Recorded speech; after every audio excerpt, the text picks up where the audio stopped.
رب العالمين وبه نستعين ثم الصلاة والسلام على البشير النذير والسراج المنير سيدنا ونبينا وشفيع ذنوبنا بالقاسم محمد اللهم صل على وعلى أهل بيته الطيبين الطاهرين أما بعد السلام عليكم جميعا ورحمة الله وبركاته. Our minds are so fragile that the slightest distraction can turn away our focus. I don't know if you've ever been in the situation where, for example, if you're at work and one day they say to you, for example, that there's maintenance work going on at work.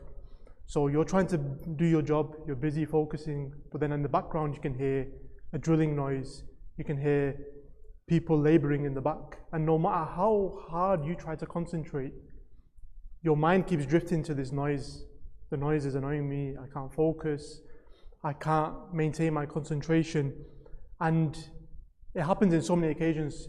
Another example is like, for example, if you were to book a holiday and you would book a retreat or a hotel, many times people, they'll stay in a luxury 5-star hotel. They might have the beachfront next to them. They might have a view of the ocean. They might have palm trees outside. But if in that view they see building work going on or they hear noise in the background, they're the first person to leave 1-star reviews, for example, and they'll say that, you know, despite how good this hotel is, that distraction was enough for me to be deterred by this hotel, for example. Now, imagine just from one of these noises, we get so frustrated and angry. Imagine if we were now to add multiple noises, multiple sources of distraction. How would it affect us in a working environment, in a school environment, in an education setup? How would it affect us? Now, I've got a bit of a funny story. So I remember one time when I was in university, and me and a couple of friends, we went to the local Husseiniya, and at the time there had been a sectarian incident involving the Husseiniya. So somebody from the local community, so I was based in Bradford, and somebody within the local community decided to graffiti on the walls of the Husseiniya. So they wrote, for example, Shias are kafir, for example. And another incident happened very close by to that time where a group of youths were driving past and they threw a bunch of eggs at passers-by in front of the Husseiniya. So tensions are already quite high, and me and a couple of friends decided that we'd go and attend the Maghrib prayers and attend the Jamaat. So just after university, we went and attended the prayers, and we came and there was a saf of only about 8 to 10 people and the Imam. And then suddenly, out of nowhere, the door opens just as the adhan is being given, and one of the Sunni brothers from the community decided to come in and to situate himself at the back of the Husseiniya and begin his Maghrib prayers. Now, for us, this was quite unusual because tensions were high and there's plenty of masajid in the area, so we were a bit confused as to why this individual had come. But he actually had quite sincere intentions. And the Husseiniya from the outside was evidently from this madhab, from our madhab, for example, because there was alams outside, there were flags, so it was quite evident that where he was walking into. And amongst us, as we were waiting for the iqamah to be given, we started to joke around and say that, you know, this is our last prayer, you know, because the tensions were high in the community, so oh, we're going to become shaheed today. And we were a little bit nervous, but we just joked about it. And then as we were praying the salah, we got to the second rakat, and then suddenly we heard 2 clicks, similar to like how when you hear in the movies when they're loading the gun.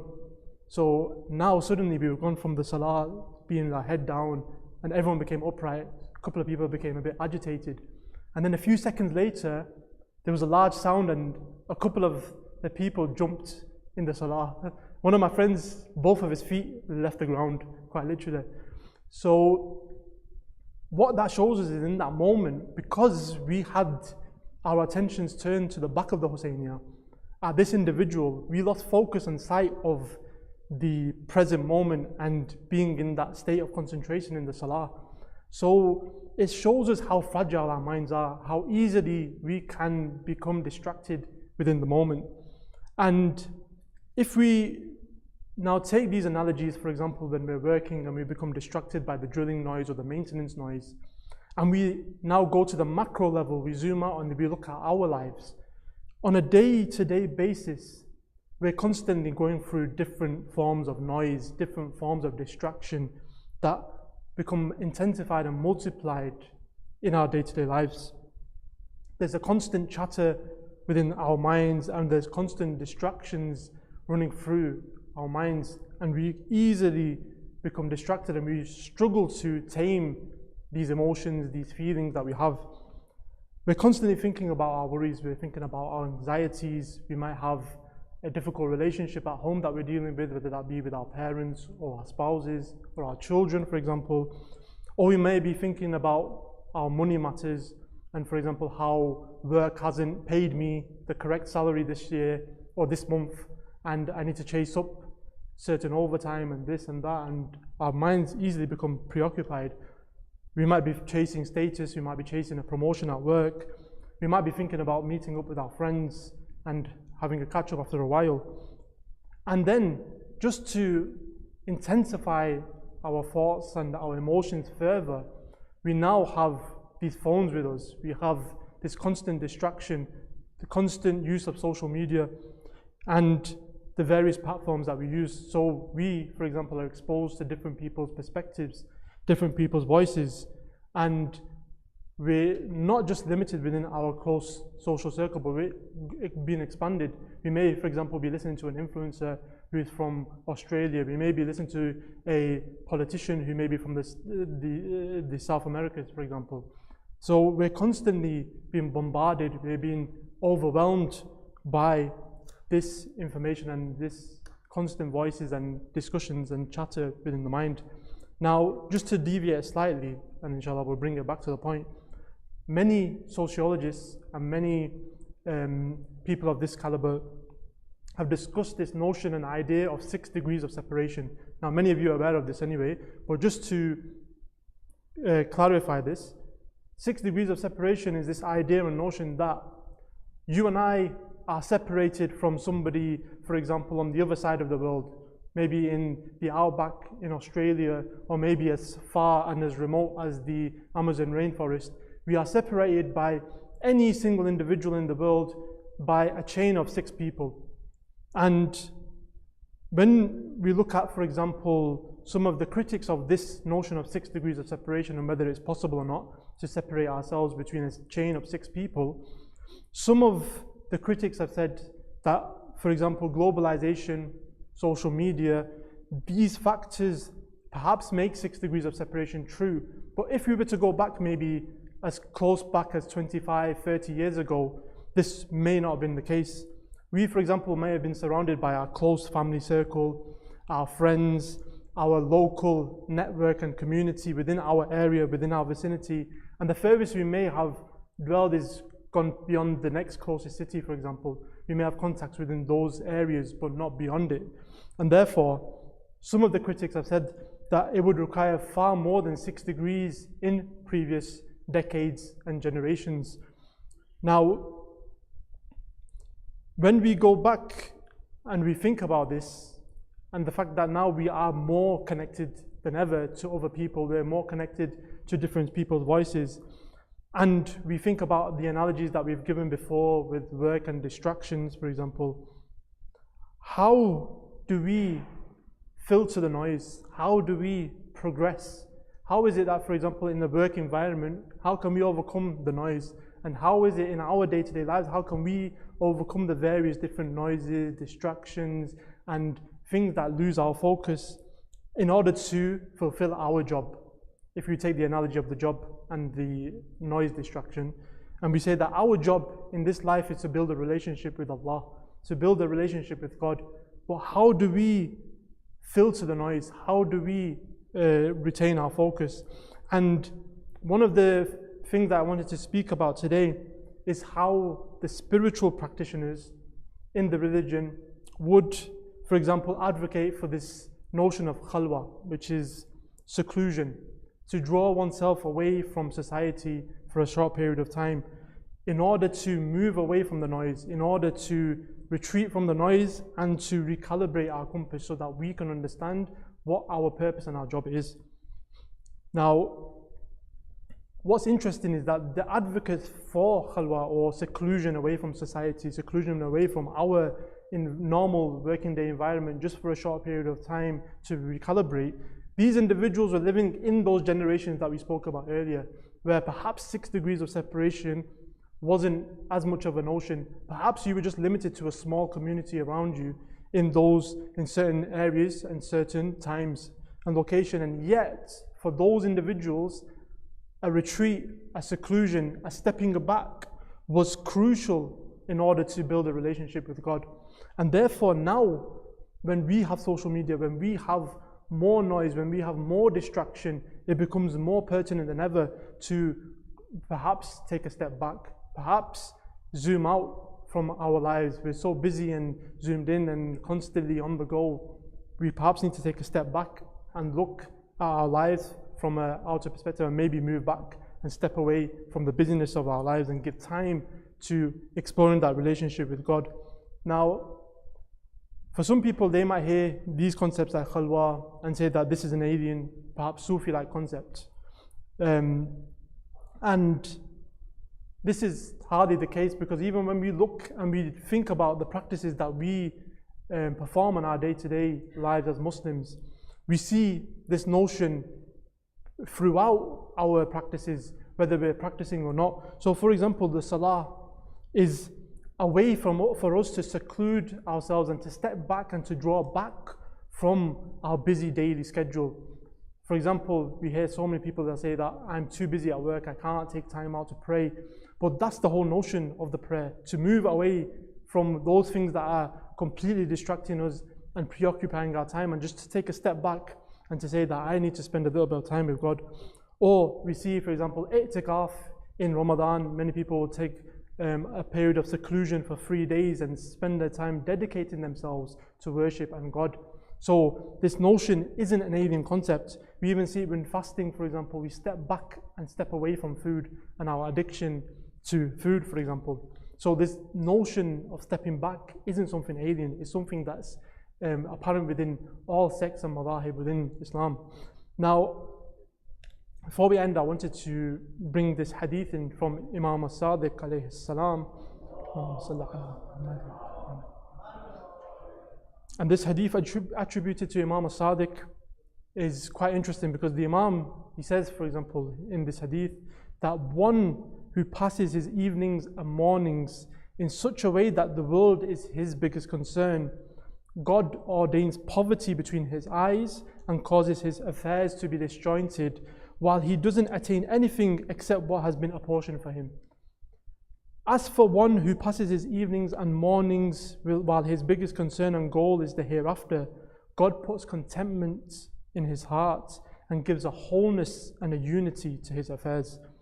And this is quite interesting, because when we look at, for example, Imam al-Khomeini and his exposition of this hadith, he rightly divides it into 2 sections. He talks about the accursed world, the lowly world, and the hereafter. And some people have this confusion that, for example, if I'm working, it's a distraction from God. But in times when we're, for example, trying to provide for our family, we're trying to provide a living and help our families and keep that family unit stable, this can be a form of obedience to God.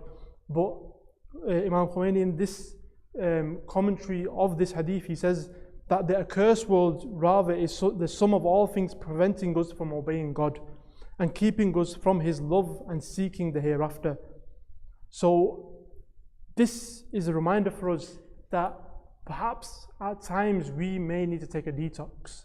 So we need to understand what our weaknesses are. What are those things that are distracting us from gaining proximity and closeness to God? Perhaps in this time I might have an obstacle within my life. I might, for example, struggle to be writing more, or I might be struggling to engage with the Quran more often. And I found it myself, even in my own personal life recently, maybe in the past weeks and months, that whenever I would read, it wouldn't go in, or I wouldn't understand concepts. And then it takes us a moment of realization where we realize that sometimes there are blocks and walls that come as a result of us being too drowned within the world and too preoccupied and distracted and not taking time out to seek what those problems are within myself that causes me to become distracted and not move my relationship towards Allah. Bismillah ar-Rahman ar-Rahim, wal asr, innal insana lafi khusr, illa alladhina amanu wa amilu s-salihat, wa tawasaw bil haqq, wa tawasaw bis sabr.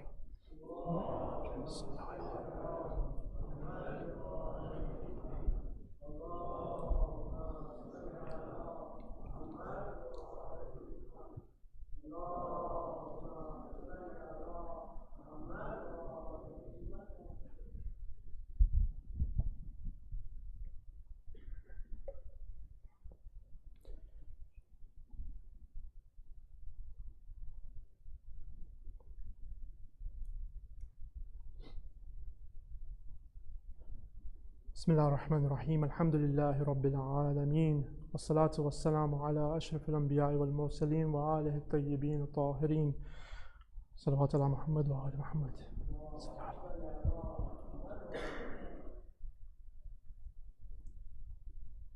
Now, moving on, in the 5th century after Hijrah, there's an individual by the name of Ali al-Hujwiri who wrote one of the first manuals of Sufism, and in it he praises Imam Ali alayhi salam, and he says about the Imam in various passages. He says that the Imam drowned in the ocean of afflictions and was consumed in the fire of loving passion.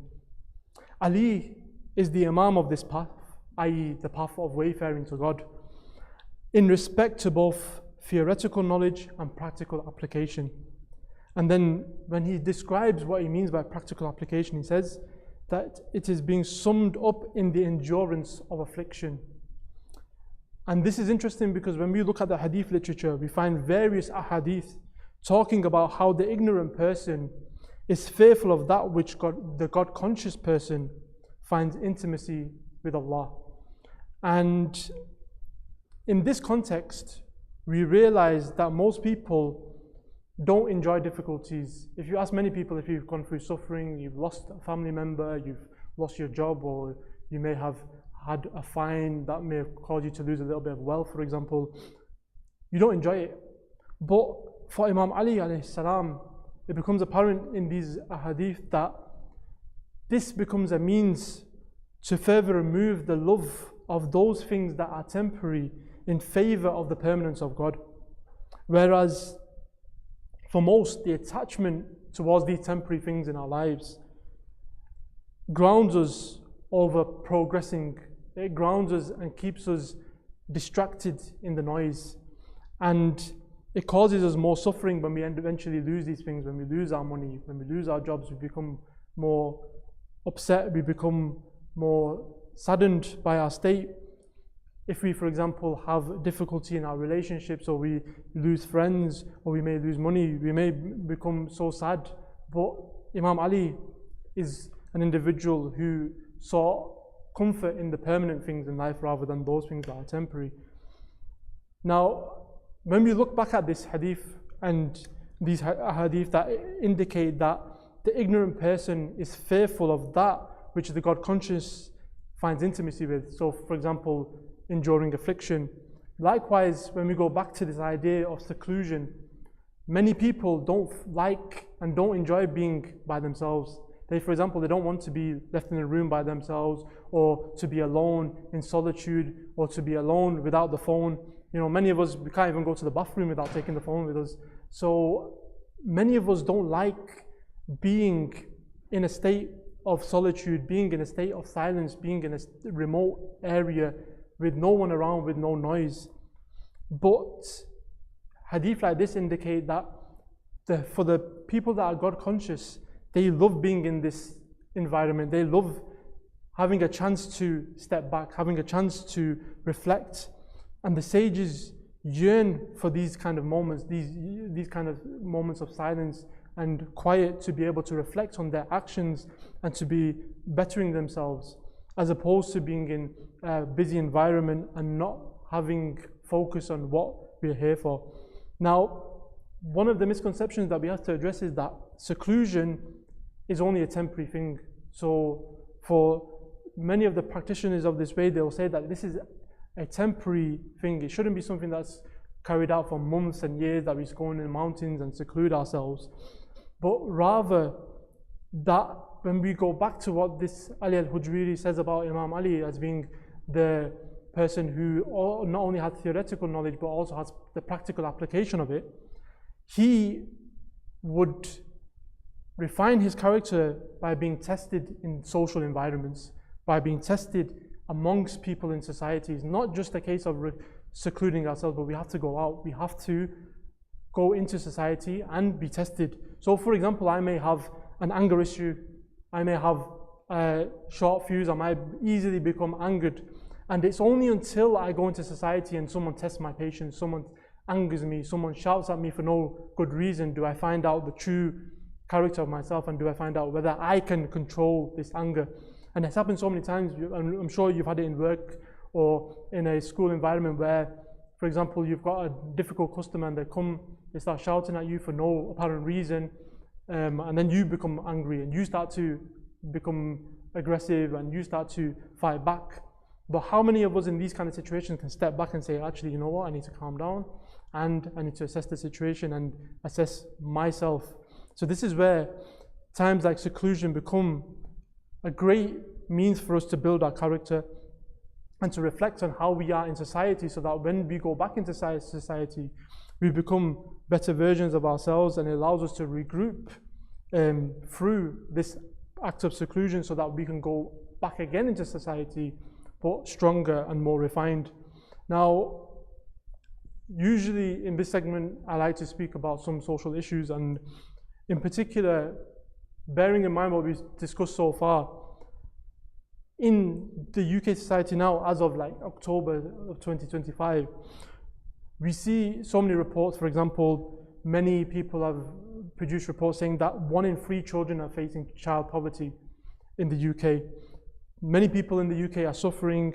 There are increased rates of depression, increased rates of suicide, increased rates of anxiety, and many factors are contributing to this. So for example, the increased cost of living, people going into a work environment where the pressure has increased. So maybe 15, 20 years ago, you'd go into a work environment where they'd have 3 or 4 members of staff. And in most cases now, because of cuts and drawbacks, most people now are working the job of 2 or 3 people by themselves. And this causes collective pressure and collective afflictions. And at times, as the Muslim community, we need to step back and look at our role and what role are we playing to alleviate the difficulties for these individuals.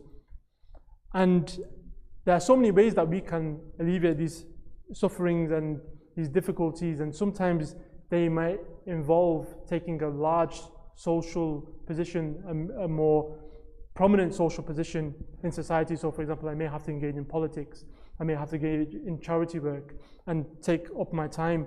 But what I wanted to do today is to take a more practical step for each and every one of us who may, for example, not have the time to engage in these larger projects.